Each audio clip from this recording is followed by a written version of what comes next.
নমস্কার বন্ধুরা, আমার চ্যানেল সুমিতার পাকশালা অ্যান্ড দিনলিপিতে আপনাদের স্বাগত জানাই। আজ আমি তৈরি করছি সাম্বার ডাল।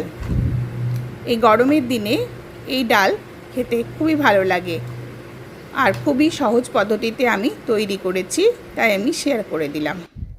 প্রথমে এই যে 1 বাটি পরিমাণ তুর ডাল বা অড়হর ডালটাকে ভালো করে 3-4 বার করে জল দিয়ে ধুয়ে সুন্দর করে এবার একটু জল দিয়ে ভিজিয়ে রেখে দেব 1 ঘন্টা। আধা ঘন্টাও ভেজানো যায়, আধ ঘন্টা বা 1 ঘন্টা ভিজিয়ে রাখা যায়। আমি এখানে 1 ঘন্টা জল দিয়ে ভিজিয়ে রেখেছিলাম। এই দেখুন কত সুন্দর ডালটা ফুলে গেছে। এইবার এই ডালগুলোকে ভালো করে জল ঝরিয়ে নিয়ে প্রেসার কুকারের মধ্যে দিয়ে দেব। দিয়ে 2 থেকে 3টে সিটি দিলেই হয়ে যাবে। আমি এখানে 3টে সিটি দিয়ে নিয়েছিলাম। আর এই ডালের মধ্যে দিয়ে দিচ্ছি নুন, হলুদ আর লঙ্কার গুঁড়ো, আর পরিমাণ মতো জল দিতে হবে। দিয়ে প্রেসার কুকারে ঢাকা দিয়ে তারপরে আমি সিটি মেরে নেব 3টে।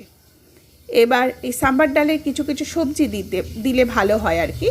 এই সবজিটা আপনারা আপনাদের ইচ্ছে মতো দেবেন, কিন্তু আমি এখানে দিয়ে নিয়েছি লাউ, পটল, মিষ্টি আলু, মিষ্টি কুমড়ো, ঢ্যাঁড়স, গাজর, বিনস আর সজনে ডাঁটা। অ্যাকচুয়ালি এটা সজনে ডাঁটা নয়, এটা হচ্ছে নাজনা। এটা সারা বছরই পাওয়া যায়। সজনে ডাঁটা বা নাজনা ডাঁটা দিলে টেস্টটা ভালো আসে।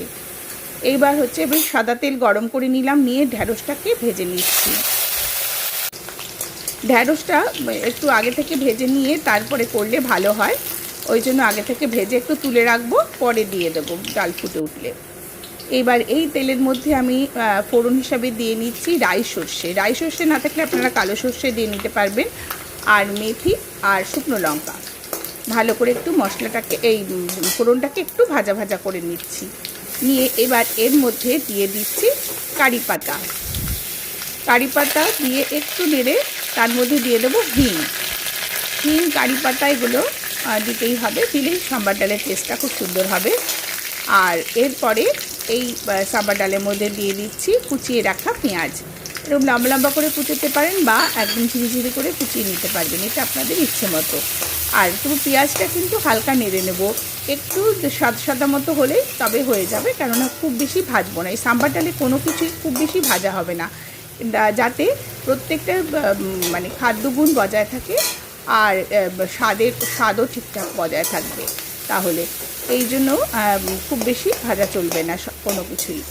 ব্যাস এইবার একটুখানি হালকা করে নেড়ে নেব। এইবার একটু সাদা হয়ে এসছে, দেখুন এই যে একটু সাদা হয়ে এসছে।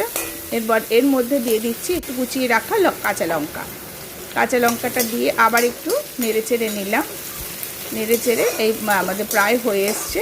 আর অবশ্যই ফ্লেমটা এই পর্যায়ে লো টু মিডিয়ামের মধ্যেই রাখবেন, না হলে যাতে হাই ফ্লেমে রাখলে কিন্তু সবই পুড়ে যাবে, মশলা কোনো কিছুই পোড়া চলবে না। এইবারে কুচিয়ে রাখা টমেটোটা এর মধ্যে দিয়ে দিলাম। টমেটো দিয়ে একটু হালকা নেড়ে নিচ্ছি। নেড়ে নিয়ে এবার এর মধ্যে কিছু মশলা এর মধ্যে দিয়ে দিচ্ছি। এর মধ্যে দিয়ে দিচ্ছি নুন, মিষ্টি তো দেওয়াই যাবে, নুন আর চিনি তো দিতেই হবে। তাছাড়া দিয়ে দিচ্ছি হলুদ গুঁড়ো, লাল লঙ্কার গুঁড়ো আর কাশ্মীরি লাল লঙ্কার গুঁড়ো। কাশ্মীরি লাল গুঁড়োটা দিলে মানে সাম্বার ডালের যে কালারটা সেটা খুব সুন্দর হয়। এই কালারের জন্যই এই কাশ্মীরি লাল লঙ্কার গুঁড়োটা দিয়েছি। আর এইভাবে একটু মশলাটা দিয়ে একটু নাড়াচাড়া করে নিচ্ছি হালকা করে।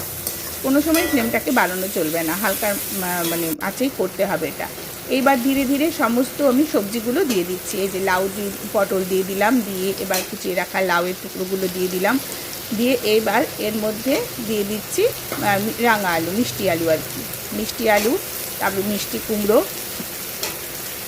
সব দিয়ে আবার একটুখানি দিয়ে মশলার সঙ্গে আবার সবজিগুলোকে একটু ভালো করে মিশিয়ে নিচ্ছি। মশলার সঙ্গে মিশিয়ে নিয়ে আবার ধীরে ধীরে আবার সবজিগুলো দিতে থাকবো। এর মধ্যে গাজর দিয়ে দিলাম, গাজর, বিনস আছে, বিনসটাও দিয়ে দিচ্ছি। আর এবার নেড়ে চেড়ে আবার ভালো করে নেড়ে নিলাম। নেড়ে এর মধ্যে দিয়ে দিচ্ছি সজনে ডাঁটা।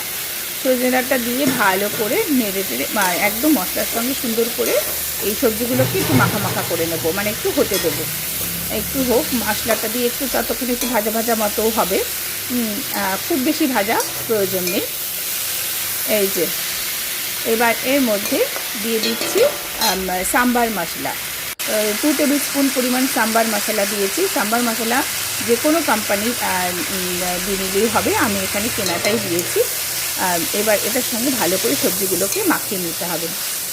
আমার রেসিপিটা যদি ভালো লাগে তাহলে আপনারা লাইক দেবেন, শেয়ার করবেন, কমেন্ট করবেন, আর আমার চ্যানেলটিকে সাবস্ক্রাইব করে দেবেন, আর পাশে থাকা বেল আইকনটা প্রেস করে নেবেন। এই যে অনেকটাই মাখা মাখা মতো হয়ে গেছে।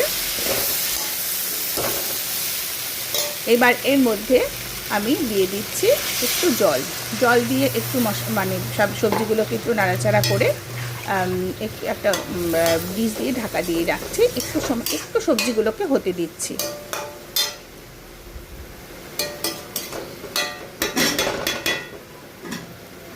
এই যে একটু ডিশ দিয়ে ঢাকা দিয়ে দিচ্ছি, দিয়ে একটুখানি সবজিগুলোকে একটু সেদ্ধ হতে দেবো।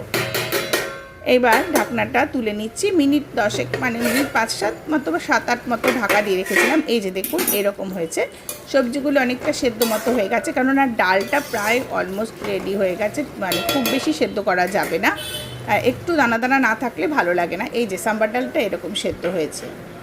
এইবার এই সবজির মধ্যে ডালটাকে ঢেলে দিলাম, ডালটাকে সুন্দর করে সমস্ত ডালটা ঢেলে দিয়ে সুন্দর করে মিশিয়ে দিলাম সবজিগুলোর সঙ্গে।